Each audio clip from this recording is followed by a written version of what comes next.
Ese umuntu utunze diplome asabwa kategori zingahe? Ni izihe? Ngiye kubasobanurira kategori usabwa niba ufite diplome yawe. Niba udafite diplome cyangwa ufite certificate nabwo ndabikwereka nta kibazo.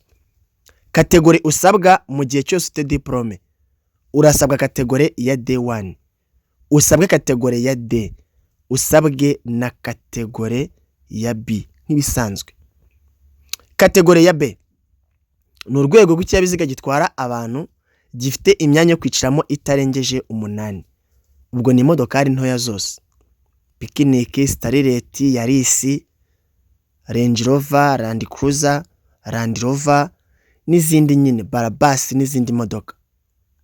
Kategori ya D ni urwego rw'ikinyabiziga cyose gitwara abagenzi mu buryo bwa rusange gifite imyanya yo kwicaramo irengeje 8. Ubwo bivuze ngo ni Coaster, zino zazindi twitaga ni Hiace, zose ni kategori ya D. D1 ni urwego rw'ibinyabiziga byose bitwara abagenzi bwa rusange ariko ukabutwara ikaba ifite imyanya yo kwicaramo irengeje 30.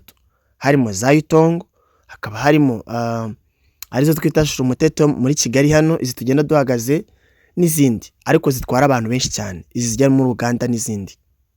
Hanyuma rero izi kategori impamvu nkubwiye kwisabwa ufite diplome wemere kwa applyinga muri leta. Ufite zino diplome zizakugirira umumaro ukomeye. Wemere kwa applyinga ahantu henshi hajyanye n'ibibuga wenda nko ku kibuga cy'indege no birashoboka. Donc wemere gusaba akazi ahantu henshi hatandukanye hajyanye n'ibikorwa bya leta mu gihe ufite diplome usabwa ariko n'izi kategori. Mu gihe bazaba bari gucapa document wa depoje bakagera kuya bagasanga ifite kategori B, ufite D, ufite na D1 na diplome yawe A0 cyangwa se wenda n'urugero. Izi kategori zizagutunga ntago iyo document bazayitaruka. Ni ibintu nkubwiye usabwa nkuko mwari mwabinsabye. Hanyuma rero niba uzi neza ko udafite diplome, kategori usabwa zihutirwa cyane ariko ukongeraho indimi ni izihe?